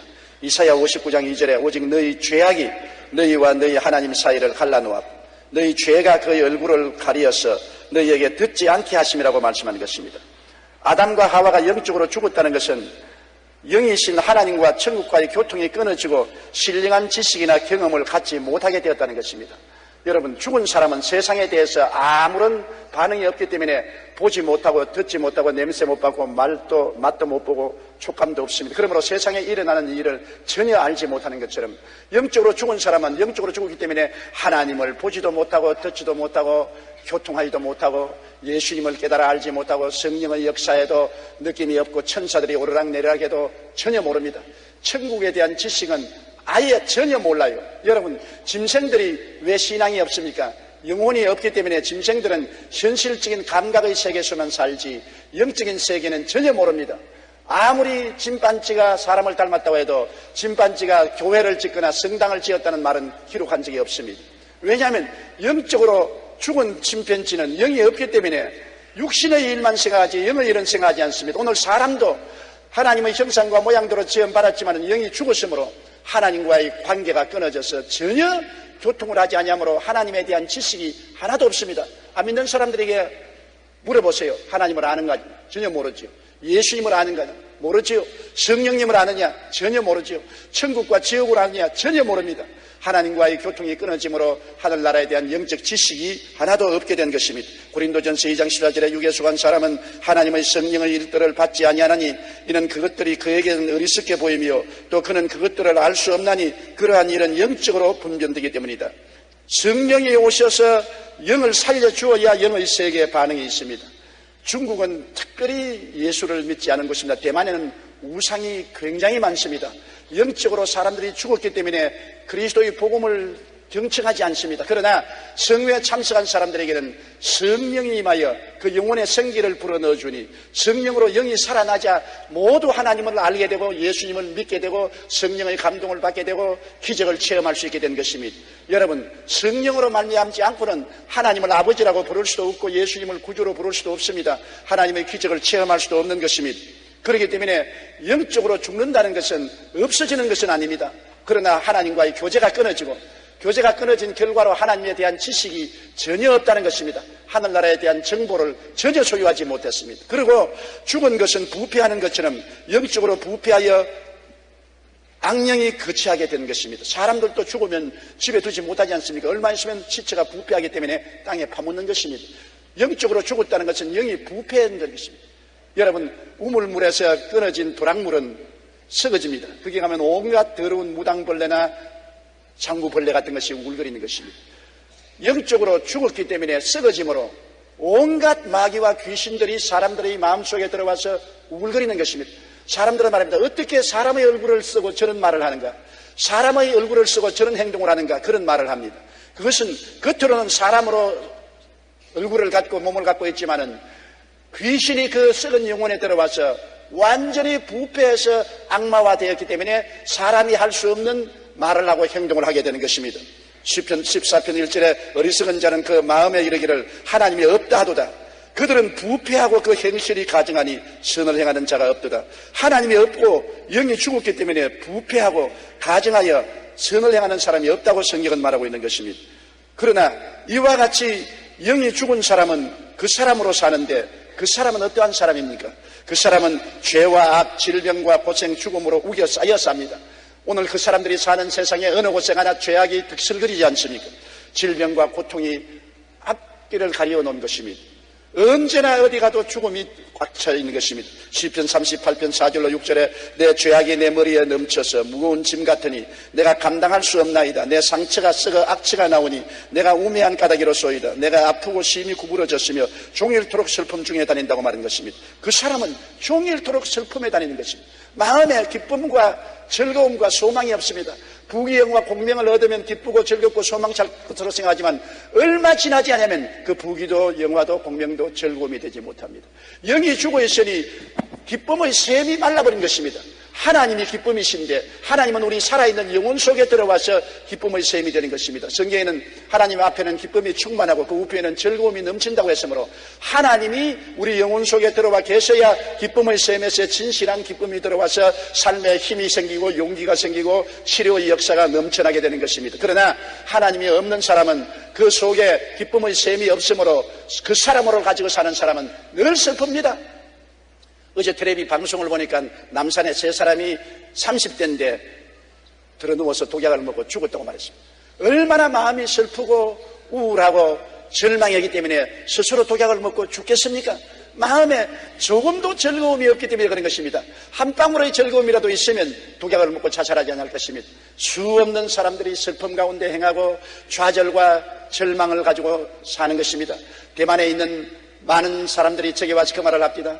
육신의 병보다 마음의 병이 너무 깊이 들어서 슬프고 좌절되고 절망되었는데 이 집회에 나와서 예수 그리스도를 구주로 모시고 난 다음 슬픔이 사라지고 절망이 치료받았다고, 육신의 질병의 고통보다 너무나 마음의 고통에서 해방된 것이 즐겁다는 말을 들었었습니다. 모든 세상 사람들은 죄악 가운데 살고 육신의 사람을 가지고 살기 때문에 슬픔의 삶을 면할 수가 없는 것입니다. 쇼팽하우어는 인생은 의미가 없다. 그러므로 나지 않은 것이 행복인데 이미 나았으니 빨리 죽는 것이 낫다라고 말했습니다. 싱글턴 역시 옳은 것도 없고 적당한 것도 없다. 우리는 잿더미 속에서 씨를 뿌리고 먼지 속에서 추수한다고 말했습니다. 이들은 그 사람의 실상을 말한 것입니다. 그 사람은 타락으로 인해 영적으로 죽은 상태이기 때문에 죄와 악, 질병과 고생, 죽음으로 육에 쌓여 살고 있는 것입니다. 그 사람은 또한 하루도 쉬지 않고 염려, 근심, 낙심, 절망, 슬픔, 미움, 분노, 시기, 질투 등 온갖 마음의 억압으로 답답한 인생을 삽니다. 답답하지 않은 사람이 하나도 없어요. 남편을 봐도 답답하고, 아내를 봐도 답답하고, 자식을 봐도 답답하고, 우리 국가를 봐도 답답하고, 부동산 정책을 봐도 답답하고, 남북관계를 봐도 답답하고, 핵 문제를 봐도 답답하고, 어디 가도 답답한 것 없는 데가 없어요. 매일같이 신문을 봐도 답답한 소식만 꽉 들어차 있고, 텔레비나 라디오를 들어도 답답한 일들만 가득 차 있는 것입니다. 왜냐하면 그 사람이 사는 세계는 답답한 세계인 것입니다. 그 사람들이 사는 세계는 염려, 근심, 낙심, 절망, 슬픔, 미움, 분노, 시기, 질투 등이 있는데 이를 걸머쥐고 가자니 얼마나 상처투성입니까? 짐은 무겁고 끌고 갈 힘은 없고, 그래서 마음에 분노가 생기고 염려, 근심, 불안, 초조, 절망이 생겨난 것입니다. 시편 38편 8절에 내가 피곤하고 심히 상하였음에 마음이 불안하여 신음하나이다. 피곤하고 심히 상했으니까 어찌할 수 없이 마음이 불안하고 신음을 하지 아니할 수 없습니다. 욥기 17장 7절에 내 눈은 근심 때문에 어두워지고 나의 온 지체는 그림자 같구나. 사는 것이 그림자같이 살고 희망 없이 살고 온 천지가 낙심천지인 것입니다. 이것이 그 사람이 타고난 삶인 것입니다. 그 사람은 인간관계의 갈등, 억압, 소외, 대결 등 끝없는 알력 속에 삽니다. 그 사람이 사는 곳에는 언제나 소리가 시끄럽습니다. 우리나라만 보더라도 동서가 언제나 시끄럽습니다. 당신은 전라도 사람이다, 당신은 경상도 사람이다, 돌을 가지고 티격태격합니다. 그리고 동서가 나뉘어질 뿐 아니라 상하가 나뉘어져서 젊은 사람은 나이 많은 사람에게, 나이 많은 사람은 젊은 사람에게 서로 티격태격합니다. 계층간에 갈라져서 잘 사는 사람, 못 사는 사람도 밀고 땡깁니다. 남북이 갈라져서 죽고 살기 아니면서 논쟁을 합니다. 어느 곳에 가나 분열이 있고 갈등이 있는 것입니다. 억압이 있고 소외가 있는 것입니다. 대결이 없는 곳이 없습니다. 이게 그 사람이 사는 삶인 것입니다. 그 사람은 이 분열과 소외감과 이 대결을 해결하려야 해결할 도리가 없습니다. 전부 다 자기 중심으로 살고 자기 욕심으로 사니 안 부딪힐 도리가 없는 것입니다. 한평생을 인정 있게 살자고 결혼한 부부도 얼마 같지 않아요. 서로 부딪히고 서로 욕하고 손가락질하고 밀고 땡기게 되는 것입니다. 부모 자식 간에도 서로 원망 불평 탄식을 하지 않습니까? 한 자식이 80 노무가 중풍에 걸려서 방바닥에 오줌을 쌌다고 머리를 부딪혀서 과대 출혈로 세상을 떴다는 기사를 읽었습니다. 이럴 수가 있습니까? 자기를 낳아서 젖먹여서 길러준 어머니를 노무가 되어 오줌 쌌다고 머리를 기둥에 때려서 죽게 한다니 그럴 수가 있는 것입니까? 자기는 오줌 안 쌌습니까? 오줌을 몇 마를 싸고 똥을 몇 섬을 놨어도 그 어머니가 다 처리해 주었는데요.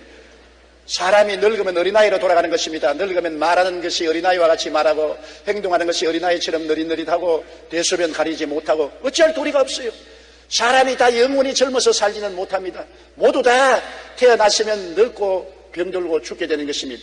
그렇기 때문에 소외된 사람들을 불쌍히 여기는 마음을 가져야 되겠는데 사람들은 그러한 심정이 없습니다. 왜냐하면 속 사람이 죽어서 하나님이 없는 사람은 그 사람으로 살기 때문에 그 사람은 그런 소행을 가지고 살게 되어 있는 것입니다. 시편 38편 11절로 12절에 내가 사랑하는 자와 내 친구들이 내 상처를 멀리하고 내 친척들도 멀리 섰나이다. 내 생명을 찾는 자가 올무를 놓고 나를 헤아리는 자가 괴악한 일을 말하여 종일토록 음모를 꾸미나이다. 이것이 그 사람이 행하는 일인 것입니다. 그 사람은 자기 상실 속에 희망 없이 늙고 병들고 쓸쓸히 죽어갑니다. 그 사람은 자기가 어디서 와서 왜 삶이 어디로 가는지 모릅니다. 아무리 좋은 대학을 공부하고 인류 신사가 되어 살았다 할지라도 그 사람으로 사는 사람은 어디서 와서 왜 살며 어디로 가는지 전혀 모릅니다. 자기를 잃어버리고 삽니다. 당신이 누구요? 대답할 수 없습니다. 자기를 잃어버린 사람으로서 쓸쓸히 인생의 황혼을 맞이하고 처참하게 죽어가는 것입니다. 이것이 그 사람의 운명인 것입니다. 그런데 오늘 둘째로 생각하고 싶은 것은 이 영이 죽고 그 사람만 살아난 이 인생들을 살려주기 위해서 예수님이 이 땅에 오셨다는 것입니다. 2000년 전에 하나님의 아들이 사람의 몸을 쓰고 이 땅에 왔다는 것 너무나 신기한 것입니다. 하나님이 사람 살리시려고 그 아들이 사람의 몸을 쓰시고 이 땅에 오셔서 사람처럼 사시고 주님이 십자가를 걸머졌다는 것입니다. 로마 빌라도의 뜰에서 주님이 말뚝에 묶여서 덩어리에 채찍을 맞은 것 보십시오. 죄를 지은 적도 없고 죄를 알지도 못한 순수한 하나님의 아들이 로마의 무자비한 군인들의 채찍에 등이 갈기갈기 찢어지고 선지피가 찰찰 흘렀습니다. 그는 몸부림치며 고통을 당했습니다. 성경은 말하기를 저가 채찍에 맞음으로 너희가 병고침을 얻었나니라고 말하고 있는 것입니다. 우리를 고쳐주시기 위해서 그 대가를 지불하기 위해서 엄청난 채찍에 맞고 고통을 당하면서도 참았습니다. 지치고 피곤하고 굶주린 배를 안고 주님은 십자가의 무거운 짐을 지고 골고다로 올라갈 때 넘어지고 또 쓰러지고 넘어졌습니다. 눈물이 얼굴을 가리었습니다. 그는 십자가상에 매달려서 6시간을 고통을 당했습니다. 보통 사람이 그랬으면 자기 죄로 그랬다고 말하죠. 하나님의 아들이 죄를 지은 적도 없는 그분이 그렇게 할 필요가 없는데 우리가 죄를 지어서 영원히 멸망으로 갈 것을 불쌍히 여겨서 우리 건지시려고 당신이 우리의 죄와 불의 조악과 저주와 절망을 대신 짊어진 것입니다. 성경은 이사야 53장에 제가 찔리면 우리 허물을 인하며 제가 상하면 우리 죄악을 인함이라. 제가 징계를 받음으로 우리가 평화를 누리고 제가 채찍에 맞음으로 우리가 나음을 입었도다. 우리는 다 어린 양같이 그러다가 각기 제 길로 갔거늘 우리 무리의 죄악을 저에게 담당시겠다고 말하는 것입니다. 내 죄 때문에, 여러분 죄 때문에, 우리의 불의 추악 저주 때문에, 우리의 멸망 때문에 대신 주님이 그것을 갚으려고 그 억센 고통과 모진 고통을 당하면서도 참고서 내려오지 않았습니다. 12영이나 되는 천사에게 명령해서 십자가에서 내려올 수 있습니다. 그래도 주님은 안 내려왔습니다. 우리를 사랑하시기 때문에 우리 대신 그 죽음을 맛보고 우리에게 자유와 해방을 주시기 위한 것입니다. 예수 그리스도의 십자가 멍에 밑에 들어가면 그리스도의 흘리신 보혈의 능력으로 말미암아 우리의 영혼이 살아나고 자유와 해방을 선물로 받게 되는 것입니다. 그러므로 주님은 십자가에 못 박여서 절체절명의 속사람을 살려일으킨 것입니다. 우리 속사람은 완전히 죽어서 어째도 살 수 없는 부패한 속사람이 예수 그리스도를 믿음으로 그 보혈로 씻음받고 성령이 와서 죽은 나사로를 일으키듯이 우리 속사람을 살려 일으켜 주신 것입니다. 에베소 2장 1절로 6절에 그는 허물과 죄로 죽었던 너희를 살리셨도다. 그때 너희는 그 가운데서 행하여 이 세상 풍조를 따르고 공중의 권세 잡은 자를 따랐으니 곧 지금 불순종의 아들들 가운데 역사하는 영이라. 전에는 우리도 다 그 가운데서 우리 육체의 욕심을 따라 지내며 육체와 마음을 원하는 것을 하여 다른 이들과 같이 본질상 진노의 자녀였더니 긍휼이 풍성하신 하나님이 우리를 사랑하신 그 큰 사랑을 인하여 허물로 죽은 우리를 그리스도와 함께 살리셨고 너희는 은혜로 구원을 받은 것이라 또 함께 일으키사 그리스도 예수 안에서 함께 하늘에 앉히시니라고 말한 것입니다. 그러므로 예수 그리스도를 통해서 우리는 값없이 선물을 받아 죽은 영혼이 살아나서 그리스도와 함께 부활 성천 이미 영적으로 하늘에 앉아 있는 것입니다. 성경은 누구든지 그리스도 안에 있으면 새로운 피조물이라 이전 것은 지나갔으니 보라 새 것이 되었다고 말했는데 우리 힘으로 새 것이 안 됩니다. 새로운 옷을 입었다고 새 것이 되는 겁니까? 새로운 집에 이사 갔다고 새 사람이 됩니까? 속 사람이 살아나서 새 것이 되어야 새 것이 되지 겉을 아무리 변화시켜도 소용이 없는데 예수 그리스도가 오시면 그리스도를 통해서 옛 사람은 십자가에 못 박아버리고 그 사람은 없애버리고 속 사람을 살려 일으켜 주는 것입니다. 고린도후서 5장 17절에 그런즉 누구든지 그리스도 안에 있으면 새로운 피조물이라 이전 것은 지나갔으니 보라 새 것이 되었다고 말한 것입니다. 우리는 십자가 멍에 밑에 들어가면 그 십자가의 보배로운 피로 말미암아 죄인된 옛 사람은 사라지고 용서와 의를 받은 사람으로 거듭나게 되는 것입니다. 의인으로 거듭나서 우리 주님과 함께 교통하고 하나님의 영광을 체험할 수 있습니다. 죄의 담이 하나님과 우리 사이를 첩첩이 막아놓았는데 예수님의 십자가의 보혈이 죄의 담을 흘러버리고 용서와 의의 옷을 입혀주시고 하나님의 영광에 참여하게 된 것입니다. 그리스도의 십자가 멍에 밑에 들어가면 모든 세속과 더러움이 다 사라지고 보혈로 말미암아 성령이 오셔서 우리를 거룩하고 성령 충만한 사람으로 만들어 주시는 것입니다. 오늘 우리 힘으로 아무리 거룩하게 되려고 해도 세상과 죄악으로 묶여 있으니 못 됩니다. 예수님의 보혈이 내려와야 우리를 세상과 죄악에서 씻어버리고 그 사슬을 끊고 성령이 오셔서 거룩한 사람으로 만들어주는 것입니다. 예수님의 십자가의 멍에 밑에 우리가 들어가서 믿고 순종하고 따라가면 주님은 그 멍에를 통하여 우리의 육신의 연약과 질병을 대속하시고 우리에게 치료와 건강을 허락하여 주시는 것입니다.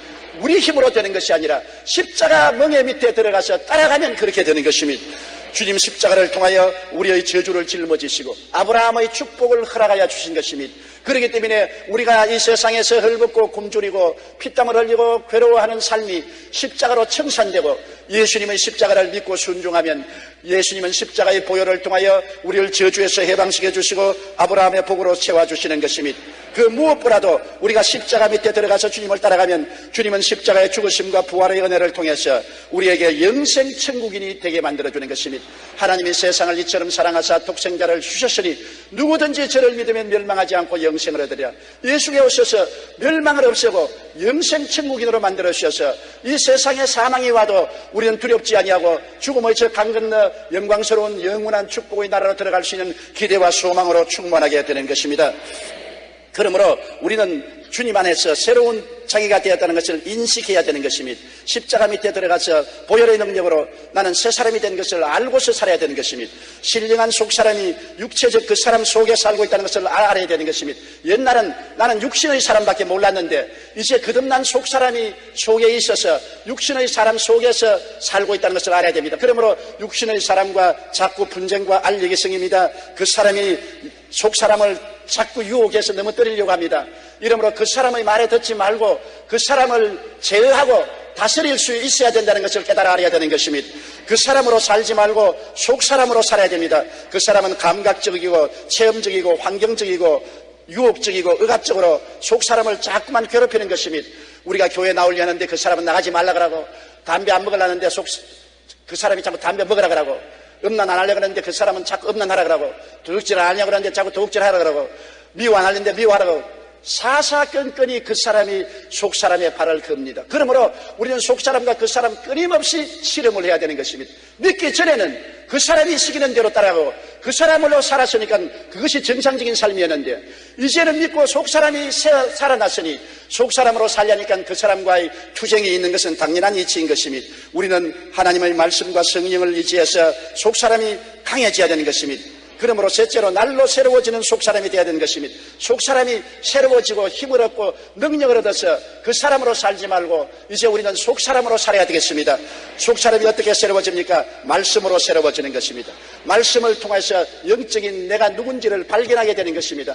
속사람이 어떠한 사람이냐? 의로운 사람, 거룩한 사람, 치료받은 사람, 축복받은 사람, 영생복락을 얻은 사람, 영혼이 잘되고 범사에 잘되며 강건하게 된 사람이 속사람이다. 속사람은 택하신 족속이요 왕같은 제상이요 거룩한 나라요 그의 소유된 백성이 되었다. 속사람을 알면 알수록 그 사람에 대해서 강하게 일어날 수 있는 것입니다. 그 사람의 공격을 물리치고 그 사람을 따라 가지 않는 것입니다. 유혹에 넘어가지 않는 것입니다.